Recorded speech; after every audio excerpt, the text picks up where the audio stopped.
ഞാനൊരു അനുഭവം പറയാം. ഞാനൊരിക്കൽ സ്ഥലം പറയുന്നില്ല, നിങ്ങൾ സുവിശേഷകരായ അവിടെ കൂടുതലിരിക്കണം, അതുകൊണ്ട് സ്ഥലം പറയാത്ത. ഞാനൊരു കൺവെൻഷൻ വന്നു, ഒരു സ്കൂളിൻ്റെ ഗ്രൗണ്ടിലാണ്.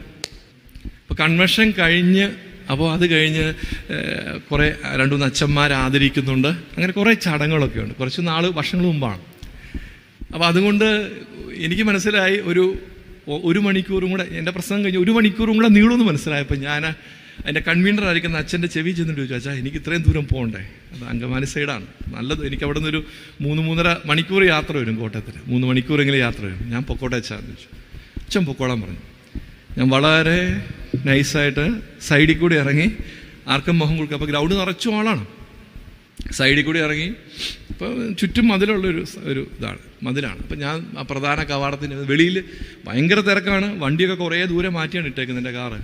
എൻ്റെ കൂടെ ഒരു സഹോദരനുണ്ട്, നാലുനാക്കപ്പള്ളിയിലെ ബെന്നിച്ചായനുണ്ട് എൻ്റെ കൂടെ, സുവിശേഷകനാണ്, കോട്ടയത്തെ. ഞങ്ങൾ രണ്ടുപേരും കൂടെ സാവകാശം നടന്ന് എൻ്റെ കാറിൻ്റെ ഇരിക്ക് വന്ന് കാറിൽ ഞാനങ്ങോട്ട് ഇരുന്ന് ഞങ്ങൾ രണ്ടുപേരും കയറി ഇരുന്നപ്പോൾ ഒരു കൈലിമുണ്ട് എന്ന് പറഞ്ഞാൽ ഇവിടെ അങ്ങനെയാണോ പറയണേ, വീട്ടിലൊക്കെ കൊടുക്കുന്ന സാധാരണ കൈലിമുണ്ടും ഒരു ടീഷർട്ടും ഇട്ട ഒരു മനുഷ്യൻ വന്നിട്ട് നേരെ എൻ്റെ വണ്ടിയുടെ ബോണറ്റിലേക്ക് ഒരു കടപ്പാണ്. അപ്പം ഞാൻ പറഞ്ഞു, ബെന്നിച്ചായ ഏതോ പാമ്പാണ്, പണിയായെന്നാ തോന്നുന്നത്, ഞാൻ ഇറങ്ങുന്നില്ല. ഈ പാമ്പുകൾക്ക് അച്ഛന്മാരെ കാണുമ്പോൾ പ്രത്യേക ഒരു പ്രശ്നമാണ്, അതുകൊണ്ട് ബെന്നിച്ചായൻ ചെന്ന് ഡീൽ ചെയ്യാൻ പറഞ്ഞു. പ്രിയപ്പെട്ടവർ, അതുകൊണ്ട് ബെന്നിച്ചായൻ അതൊക്കെ ഇറങ്ങി ഈ മനുഷ്യൻ്റെ ഇരിക്കെ ചെന്നു. ഈ ബോണറ്റെ കിടക്കുന്ന മനുഷ്യനെ എഴുന്നേപ്പിച്ച് നിർത്തി 2 മിനിറ്റ് എന്നോട് തോന്നുന്നു. അച്ഛാ, ആ മനുഷ്യൻ കുടിച്ചിട്ടൊന്നുമല്ല, മദ്യപിച്ചിട്ടൊന്നുമല്ല കേട്ടോ.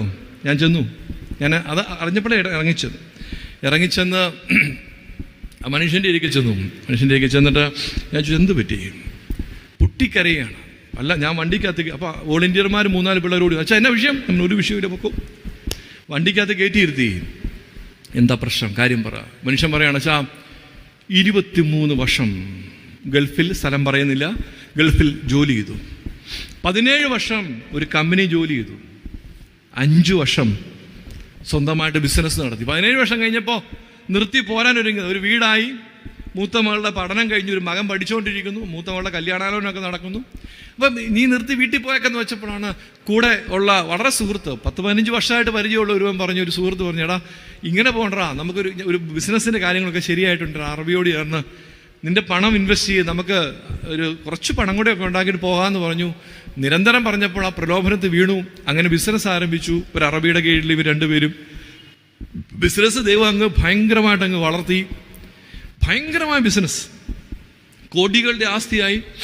എന്നാൽ 3-4 വർഷം അങ്ങനെ പോയി. 5-ാമത്തെ വർഷമാണ് മനസ്സിലാകുന്നത്, കൂടെയുള്ളവൻ വളരെ വിദഗ്ധമായിട്ട് ചതിച്ചു.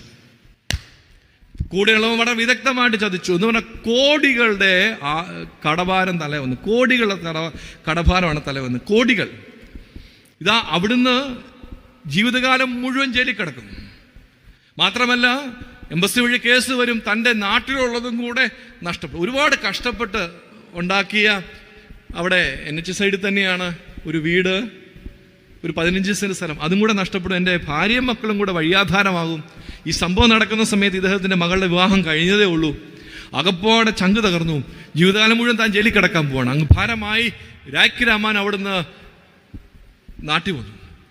സത്യം പറഞ്ഞാൽ വെച്ചാൽ നാട്ടിൽ വന്ന് എയർപോർട്ടിൽ, നെടുമ്പാശ്ശേരിയിൽ എയർപോർട്ടിൽ ഇറങ്ങി എൻ്റെ കയ്യിലുള്ള ഏതാനും അവിടുത്തെ പണം കൊടുത്തു കഴിഞ്ഞപ്പോൾ വെറും 2200 രൂപയാണ് നാട്ടിലെ പൈസ. എന്ന് പറഞ്ഞാൽ 23-24 വർഷം ജോലി ചെയ്തിട്ട് തിരിച്ചു വന്നപ്പോൾ എൻ്റെ സമ്പാദ്യം 2200 രൂപ. വീട്ടിൽ വന്നു.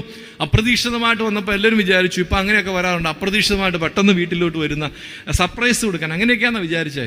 ഈ മനുഷ്യൻ ആർക്കും മുഖം കൊടുത്തില്ല. എനിക്ക് നല്ല തലവേദന, അസ്വസ്ഥയാണെന്നുകൊണ്ട് കയറി കടന്നു. ആ സമയത്ത് മകൾക്കൊരു കുഞ്ഞുണ്ടായ കാര്യമൊക്കെ, 1 വർഷം കഴിഞ്ഞ് മകളുടെ കല്യാണം കഴിഞ്ഞിട്ട് മകൾക്കൊരു കുഞ്ഞുണ്ടായ കാര്യമൊക്കെ അറിഞ്ഞിട്ട് അതിനെ പോലും കാണാൻ പോയില്ല. ഈ മനുഷ്യൻ മൂടിപ്പൊതച്ച് കിടക്കുകയാണ്. ഇവരുടെ വീട്ടിൽ നിന്ന് കുറച്ച് ദൂരം മാത്രമേ ഉള്ളൂ ഈ കൺവെൻഷൻ നടക്കുന്ന ഈ ഗ്രൗണ്ടിലേക്ക് പോകാൻ. മനുഷ്യൻ വന്നു. അടുത്ത ദിവസം കൺവെൻഷനാണ്. അപ്പോൾ അവിടെ ആ ഏരിയ മുഴുവൻ മൈക്ക് വെച്ചേക്കാണ്. വീട്ടിൽ ഇരുന്നാൽ നന്നായിട്ട് പ്രാർത്ഥനയും പ്രസംഗമൊക്കെ കേൾക്കാം. ഇതാണ് സാഹചര്യം. ഈ മനുഷ്യൻ പക്ഷേ കൺവെൻഷനൊന്നും പോകാൻ തയ്യാറായില്ല. ഈ മനുഷ്യൻ വയ്യ എന്ന് പറഞ്ഞ് മൂടി പുതച്ച് കടന്നു. കൺവെൻഷൻ ഒറ്റ ദിവസം പോലും പോയില്ല. ഈ മനുഷ്യൻ തീരുമാനിച്ചു ആത്മഹത്യ ചെയ്യാൻ. കാരണം എപ്പോൾ വേണമെങ്കിലും കേസ് വരാം. ഇന്റലിജൻസ് വഴി തനിക്ക് കേസ് വരും. തന്നെയും തൻ്റെ കുടുംബത്തെ അറസ്റ്റ് ചെയ്യാൻ, തൻ്റെ ഉള്ള എല്ലാം നഷ്ടപ്പെടാൻ പോവാണ്, എല്ലാം തീരാൻ പോവാണ്. ഒരു പ്രതീക്ഷയില്ല, എന്ത് ചെയ്യണമെന്ന് അറിയത്തില്ല. ഇതൊന്നും കാണാൻ ത്രാണിയില്ല, ആത്മഹത്യ ചെയ്തേക്കാന്ന് തീരുമാനിച്ചു.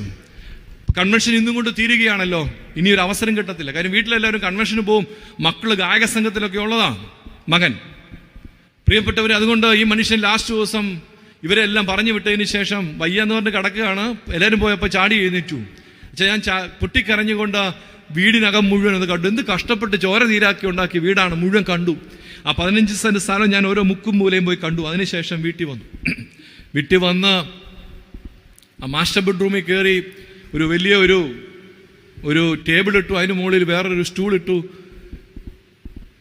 ഫാനയിൽ കുരുക്കിട്ടു, കഴുത്തേൽ കുരുക്കിട്ട സമയത്താണ് അന്ന് പ്രസംഗിച്ച് എന്തോ ഒരു വചനം ഈ മനുഷ്യന്റെ ഹൃദയത്തിൽ. പ്രസംഗം കേൾക്കാം, വീട്ടിൽ ചെയ്ത പ്രസംഗം കേൾക്കാന്ന് ദൂരേ ഉള്ളൂ.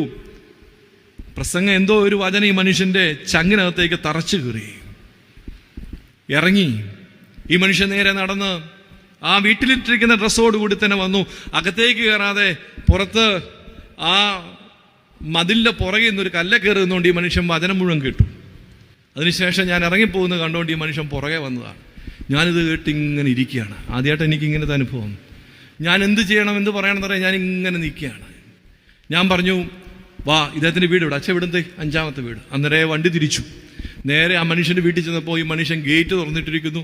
ആ വീട്ടിലാരുമില്ല, ഫ്രണ്ട് ഡോറൊക്കെ തുറന്നിട്ടേക്കാണ്. അന്നത്തെ ആ മാനസികാവസ്ഥയിൽ ഫ്രണ്ട് ഡോറൊക്കെ തുറന്നിട്ടിട്ടാണ് പോകുന്നേക്കുന്നത്. ലൈറ്റും വാനും എല്ലാം ഇട്ടിട്ടുണ്ട്, ഫ്രണ്ട് ഡോറൊക്കെ തുറന്നു കിടക്കുന്നു. നേരെ അകത്തേക്ക് കയറി വലത്തുവശത്ത്, ഞാനിപ്പോഴും ഓർക്കുന്നുണ്ട്, ഡ്രോയിങ് റൂം കഴിയുമ്പോൾ വലത്തുവശത്ത് മാസ്റ്റർ ബെഡ്റൂം കയറുമ്പോൾ ഞാൻ കാണുകയാണ് ഒരു മേശയുടെ മുകളിൽ ഒരു സ്റ്റൂള് കുരുക്കന്നേരമുണ്ട്. പ്രിയപ്പെട്ടവരെ, എനിക്കങ്ങ് തല ഇറങ്ങുന്നവരോ. ഞാൻ അവിടെ ആ കട്ടിലേൽ അങ്ങിരുന്നു. അല്പം വെള്ളം തരാൻ പറഞ്ഞു, വെള്ളം ഞാൻ കുടിച്ചു. എന്നെക്കൊണ്ട് സത്യം പറഞ്ഞാൽ പുത്തൻകുരിശിൽ പോലും ഞാൻ ഇത്രയും ശക്തമായിട്ട് വചനം പറഞ്ഞിട്ട് അതുപോലെ ഞാൻ അരമണിക്കൂർ ഈ മനുഷ്യരോട് എന്നെക്കൊണ്ട് അറിയാവുന്ന പോലെ സർവ്വശക്തി എടുത്ത് ഞാൻ വചനം പറഞ്ഞു. മനുഷ്യൻ പൊട്ടിക്കറിഞ്ഞു. ആ മനുഷ്യനെ കൊണ്ട് തന്നെ കുരുക്കഴിപ്പിച്ചു. പിന്നീട് എല്ലാം ഞാൻ പറഞ്ഞു, എല്ലാ ദിവസവും വിളിക്കണം, എല്ലാ ദിവസവും എന്നെ വിളിക്കണം. ഞാൻ പറഞ്ഞു ആയിക്കോട്ടെ. ആ മനുഷ്യൻ പറഞ്ഞു ആയിക്കോട്ടെ, വിളിക്കാം. എല്ലാ ദിവസവും എന്നെ വിളിക്കും. ഞാൻ എന്നെക്കൊണ്ടാവുന്ന പോലെ ഈ മനുഷ്യൻ ധൈര്യപ്പെട്ടു. പക്ഷേ അന്നേരവും പ്രശ്നത്തിനൊരു സൊല്യൂഷനായിട്ടില്ല. എന്താ, ഒരു വഴിയില്ല. വാതിലുകളെല്ലാം കൊട്ടിയടക്കപ്പെട്ടുകയാണ്, ഒരു വാതിലും ഇല്ല. ഞാൻ പറഞ്ഞു, ഈ പ്രപഞ്ചത്തെ പോലും നിയന്ത്രിക്കുന്ന ഒരുവനെ ആരാധിക്കുന്ന വ്യക്തിയാണ് താങ്കൾ.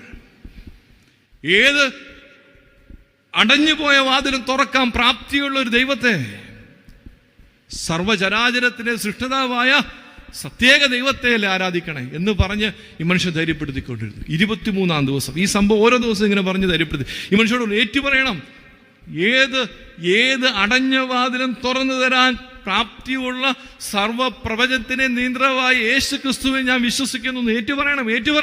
ഇത് തന്നെ ഈ മനുഷ്യന് പറഞ്ഞു കൊടുക്കുക. ഈ മനുഷ്യൻ ഇത് തന്നെ പറഞ്ഞ് പ്രാർത്ഥിച്ചുകൊണ്ടിരുന്നു. 23-ാമത്തെ ദിവസം പ്രിയപ്പെട്ടവരെ, ഡൽഹിയിൽ കൺവെൻഷന് പോകാൻ വേണ്ടി അഭിമന്യ യൂസഫിനെ വിളിച്ചിട്ട് പോകാൻ വേണ്ടി ഞാൻ ഫ്ലൈറ്റേ കയറി. ഫോൺ സ്വിച്ച് ഓഫ് ആകുന്ന മുമ്പ് ഈ മനുഷ്യനെ വിളിച്ചിട്ട്, അച്ഛനിപ്പോൾ ഇവിടെ എനിക്ക് കാണണം. അവൻ ഒരു നിവൃത്തിയില്ല, ഫ്ലൈറ്റിനുള്ളിലാണ്. ഒരു നിവൃത്തിയില്ല, കണ്ടേ ഒക്കത്തുള്ളൂ. ഞാൻ ഒരു നിവൃത്തിയില്ല കാണാൻ, കാര്യം പറഞ്ഞോളാൻ പറഞ്ഞു. ഈ അറബിക്ക് കാര്യങ്ങൾ മനസ്സിലായി. അറബിയെ ഇവരുടെ സുഹൃത്തുക്കൾ പറഞ്ഞ കാര്യങ്ങൾ മനസ്സിലാക്കി. ഈ മനുഷ്യൻ്റെ കേസുകളെല്ലാം വിഡ്രോ ചെയ്യാനുള്ള കാര്യങ്ങളെല്ലാം അറബി ചെയ്തു തീരുമാനിച്ചു, ചെയ്തു കൊടുക്കുകയും ചെയ്തു. പക്ഷേ 23 വർഷം അധ്വാനിച്ചതെല്ലാം പോയി. ഓക്കെ, അത് പോട്ടെ. 23 വർഷം കഷ്ടപ്പെടി. ഇനി കൂലിപ്പണിയെടുത്താണോ വെച്ചാൽ ജീവിക്കാമല്ലോ. സ്വസ്ഥമായിട്ട് കിടന്ന് കടബാധ്യതകളെല്ലാം നീങ്ങി. നഷ്ടപ്പെട്ടു. 23 വർഷം കഷ്ടപ്പെട്ടതെല്ലാം നഷ്ടപ്പെട്ടു. ആ സ്വത്തുക്കളെല്ലാം പോയി. എന്നാലും കടബാധ്യതയൊന്നുമില്ല, എല്ലാം തീർന്നു, പ്രശ്നങ്ങളെല്ലാം തീർന്നു. അച്ഛാ, ഇനി കൂലിപ്പണി എടുത്തിട്ടാണല്ലോ ജീവിക്കുക. ആ മനുഷ്യൻ ഇപ്പോൾ NH സൈഡിൽ ഒരു കടയൊക്കെ നടത്തി സന്തോഷമായിട്ട് ജീവിക്കുകയാണ്. ഞാൻ പറഞ്ഞു വന്നത്, നിന്റെ ജീവിതത്തിലെ ഏത് അടഞ്ഞ പ്രശ്നത്തിന് മുമ്പിൽ നിന്നുകൊണ്ട് പറ, സർവ്വ പ്രപഞ്ചത്തെ നിയന്ത്രിക്കുന്ന, സകല ചരാചരങ്ങളെ നിയന്ത്രിക്കുന്ന യേശു ക്രിസ്തുവിൻ്റെ നാമത്തിൽ ഞാൻ പറയുന്നു, പ്രാർത്ഥിക്കുന്നു, ഈ വാതിൽ തുറക്കാതിരിക്കുകയില്ല.